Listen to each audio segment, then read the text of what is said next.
when you're creating an icon, and this is very important, when you're creating an icon, you don't want the extra flares.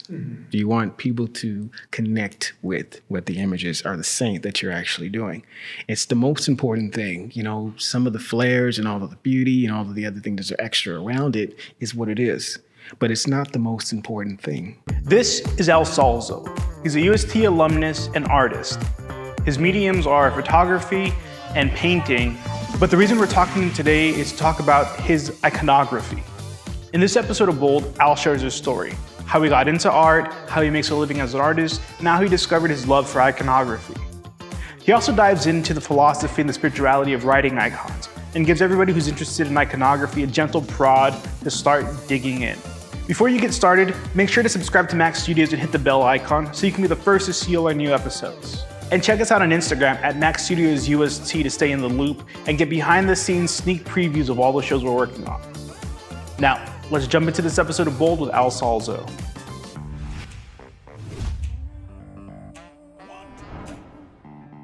All right, well, thank you for being here with us today. And we're really looking forward to talking to you about your St. Thomas experience and about your art and just kind of the way you see the world. So without further ado, just tell us a little bit about who you are and what you do.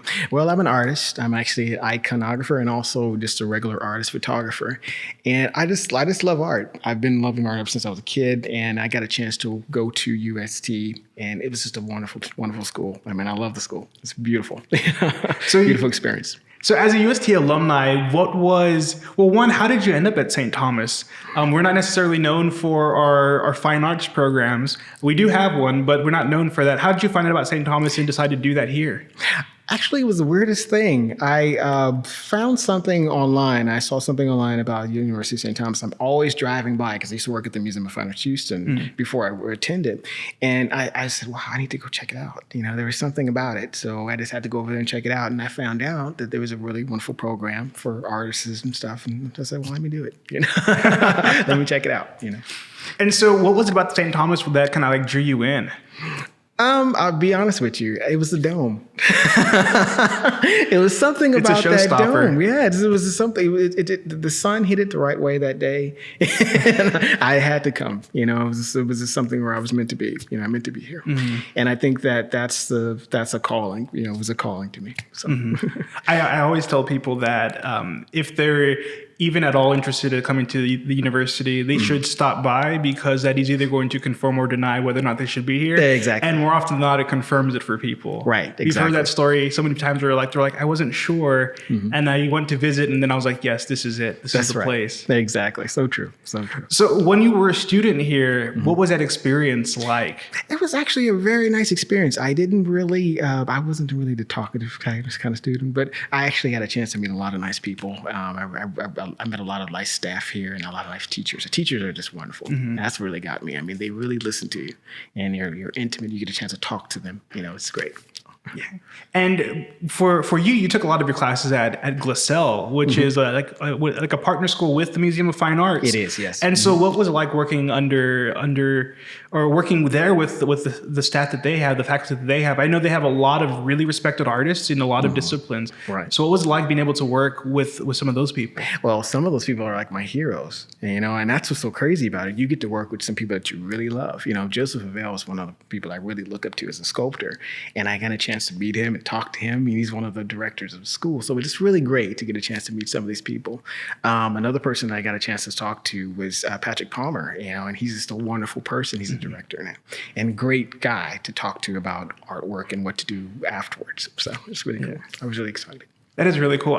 So when I was a student, an undergrad here at St. Thomas, I did have a couple opportunities to take some photography classes. Oh, cool. And I had a chance to take them under Amy Blakemore, okay. who was she is fantastic, has the most wonderful eye in photography, and does a lot with toy cameras, Holgas. Yes.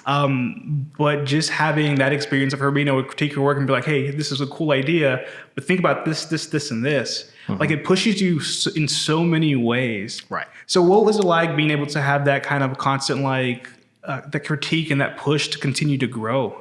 That just helps you. I think in any artist that needs that, you need that push to say, okay, well, this is what's the next step. You can't stop. And what happens with some artists is we stop. You know, we get kind of not lazy or complacent, but we just kind of stop in at one place. And once you get that push from a teacher telling you, okay, well, let's go more, let's explore more, then you're like, wow, okay, well, let me try to do something different, you know, to make the teacher happy a little bit, but, you know, also make your work better. So it just makes your work better. It really does. It really kind of helps out with it. And for you, when did art start? Oh gosh, I was probably like around 2 or 3. 2 or 3. I was drawing art on my mother's wall, you know. She's like, stop, you know. Gave me a piece of paper and said, just go with that. So it worked out pretty well. Nice. And you said you used to do graffiti, you're a photographer. How did you get into graffiti first and then photography, I guess? Well, that actually started when I was probably like around 16, 17. And it was kind of one of those things that you just get into as a teenager and you say, okay, well, let me see if I can do it. You know, all your friends are doing it. Let me see if I can work on doing some projects. But I was really more on paper, and I really loved kind of keeping myself on paper and kind of working on some projects on paper. But it helped me with my future work that I'm doing now. And it's the craziest thing. It really does help with your line work and everything, your structure. So it's really kind of worked out. That's awesome. Yeah. That's really cool. And then what about photography? How did that interest start for you? I saw a really interesting sky one day, and I was like, well, God, I got to capture this sky. I couldn't paint it. I couldn't, get this out of my head. So I said, well, next time I'm going to get a camera and, take a picture. Took a picture of that one picture of that sky, another sky, and kept on doing it. And it was the weirdest thing. I just have I have like a million pictures of skies. But it helped me understand art history, how artists see things, and this is kind of where my eyes came into the play. As an artist, you see things differently, and that camera helps you see these things and helps you realize it. So it's really cool. I love camera work. So. And you do a lot of black and white photography, almost strictly black and white photography. Once I saw, some of the greats doing it, I was just like, no, I'm just gonna stick with black and white. I just want to stick with black and white because it's so artistic. It just brings the bare bones of the picture. It takes away the color, it takes away everything else, but it keeps this wonderful image of the spirit of the work. It's really interesting to me. So it kind of refines the essence. Yeah. Well, one of my favorite photographers is Anthony Barboza, and he's a photographer out of New York, and I just love the way he actually frames people's faces, and it's always in black and white, and they have like one side showing, another side showing. It's just beautiful. So it just captured my heart. So. Nice. And for you in your pursuit of art, where did that take you? How did you start making a living from pursuing art? Well, making a living is one thing. I mean, it's for me. I mean, I've always had that in my soul. I mean, everything to me was art. Everything that I did, everything that I kind of worked on, because I work on music too. I love music also, but it all kind of came together, when I was probably around 18, 19, 20. And it's just like, well, I got to do something with all of this energy that I'm feeling, and I got to make something, So, the money part of it always comes when you're having fun, and you're happy, and you're enjoying. So I really never thought about that. Because this is something, the work suffers, and you think about you want to make sure the work is good first. Okay. So. Yeah, that seems fair. Yeah. So, and so I know that probably what most people who are going to watch the show know you from is that you're an iconographer. Yeah. And so tell us a little bit how you got into iconography to begin with, and then why you have a continued interest in it. I love the subject matter. I love the fact that how intimate it is, how when you give it to a person, they really enjoy it. They really love it. And it's a part of the spirit. It brings the spirit together. It brings it actually uplifts me in a way, and when I'm doing a work, it's kind of like I'm not really working on it. I'm just a vessel for God. So it's the strangest thing, I'm working and I'm painting a picture, but I'm always so listening, and I'm also, understanding, what's going on, and you hear all of these different things. So it's meditative, it really is. So it's almost a form of prayer. Exactly. So it's a different spirit. And when I do other work, I don't have that same spirit. I don't have that same, happiness in a way, So I just said, well, I'm going to kind of stick with this because I got to follow my happiness. Okay. Okay. Yeah, so I know that all creation of art it's a reflective process, right? It is, yes. But how is that process different when it's religious subject matter, when it's an icon? Well, when it's an icon, you're writing an icon. Okay. Number one. So you're basically you're taking words and you're actually making a visual around it. So it's important. And what you're creating is not so much as a beautiful image, but you're creating something that's so special. You know, it's similar to this. Let me explain it to you like this. I think a famous theologian may have said this. I'm sorry if I don't remember his name. But let's say you have a picture of a cat, right? And you have another picture of a cat on the wall. But you also have the image of a mirror right in front of you. You're looking at this image of the mirror, but you have a cat that's behind you. So that's an icon. Because you don't, it's there, it's an image of something. It's beautiful, but it's real, and that's the difference between, regular art and just icons, I think. So, okay. Yeah, so that's really interesting. I want to dig a little deeper into this, into that idea or that philosophy behind iconography. So it's writing an icon then, so not painting. No. So I like that. That's a distinction. That's really interesting. I didn't know that because it has to do with the liturgy. So it's very important for you to have everything written down. It's more steps, in other words. Okay. Okay. So I know from basic research that I've done that everything in the icon's important, right? The lack of background, right? The positioning of the hands, what's actually written, the faces that are being made, all of that. So can you kind of break some of that down for us? Like, what things do you consider when you're in the midst of creating a new work? When you're creating an icon, and this is very important, when you're creating an icon, you don't want the extra flares. You want people to connect with what the images are, the saint that you're actually doing. It's the most important thing. Some of the flares and all of the beauty and all of the other things that are extra around it is what it is. But it's not the most important thing. And that's what's really, really captures and makes icons different. When you have an icon on your wall, you're actually honoring the saint. You're saying, okay, well, the saint is here, with me. I can speak with it. You have a speaking, role with it. So that's important. When I make my icons, I'm very serious about what I do and how I do it, because it's very important for me to get the point across. Beauty is one thing, but being able to speak to something is another. Making the eyes right to where they actually look right at you. Yeah. That's important. So, as you say that, I glance over at the St. John the Baptist that's right over there, and he looks like he's staring right at that's me. Exactly what you want, because you want that to become a conversation. This is what's most important, for icons to become conversations. So. What I think is really interesting, and is actually, do you want to go grab the St. John real quick? I can do that for you.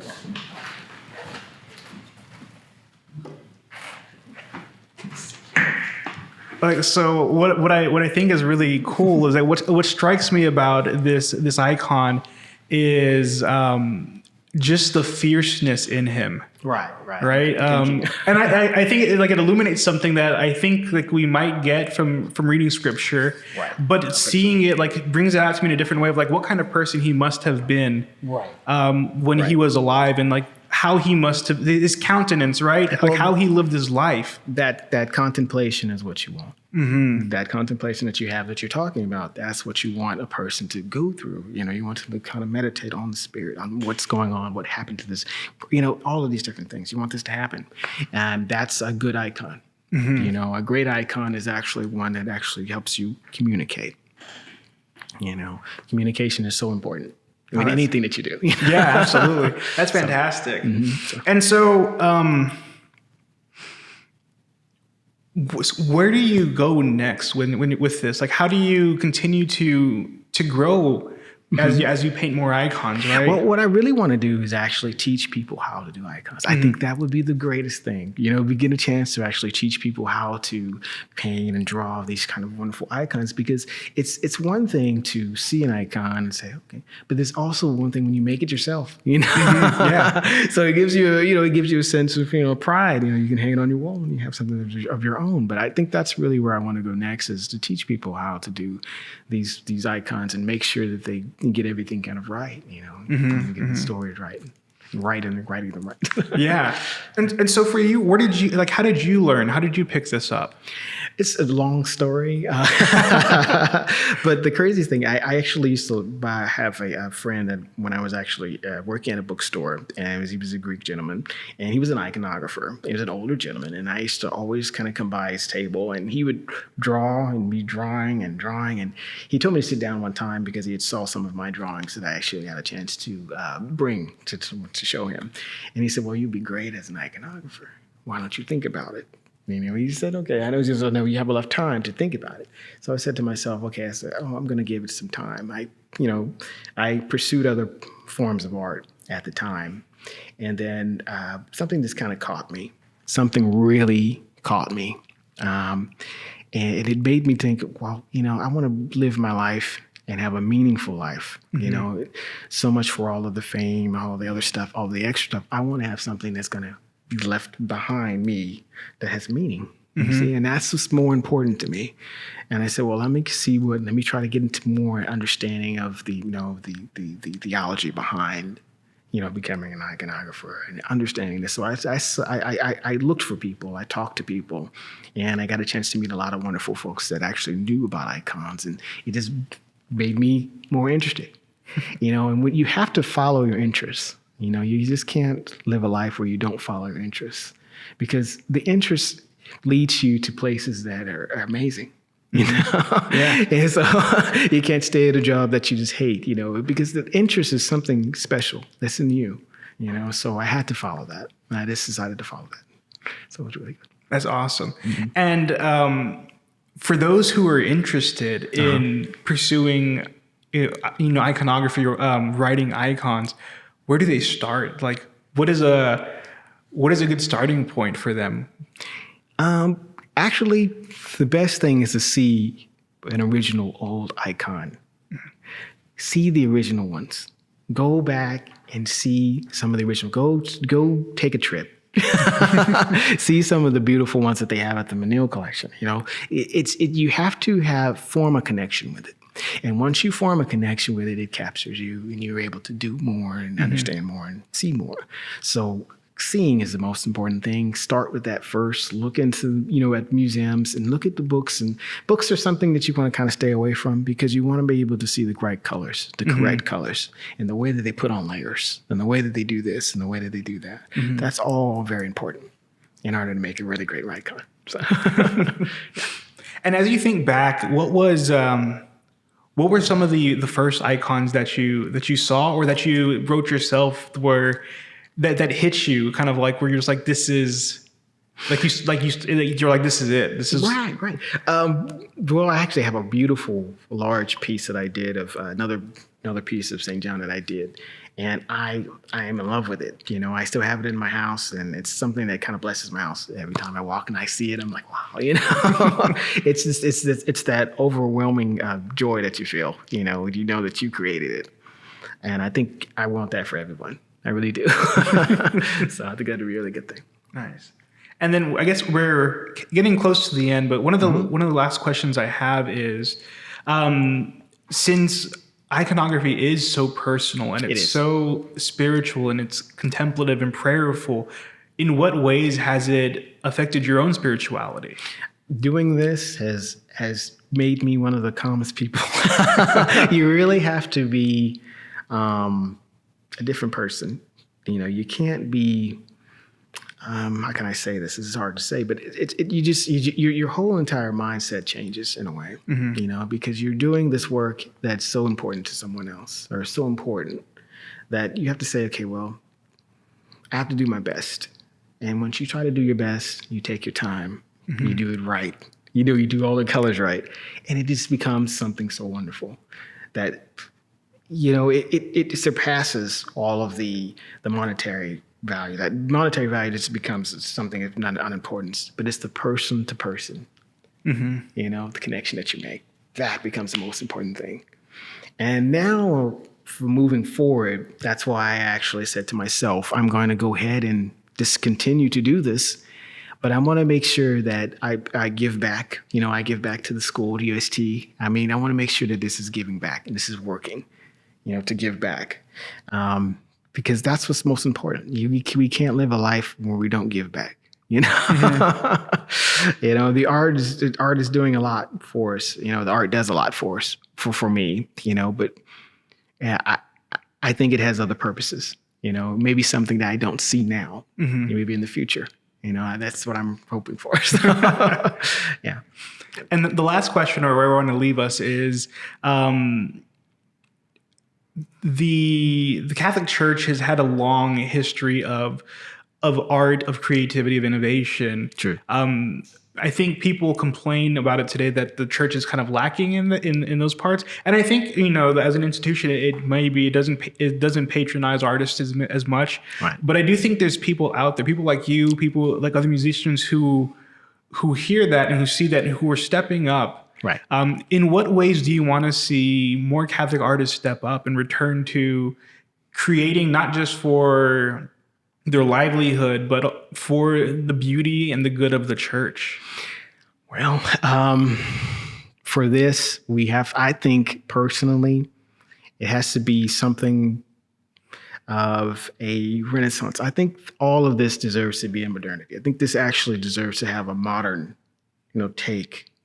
I think that what's happening here is so important to keep alive. To give you a parable of what I'm saying, you have some of the artists and iconographers that I know. They're very old. There's not a lot of young iconographers, and I think once we put the younger iconographers into the game, we start bringing more of those younger iconographers. They're going to come up with newer ideas. And it's still going to have the same feeling, but it's going to have their own feeling and their own, modernity into each piece, which is great. I think that needs to happen, and it's going to happen. It's not something that's, that we're just, it's going to happen. People are actually going to start, understanding that this artwork is very important and needs to be a part of major museums. I would love to see my work in a museum.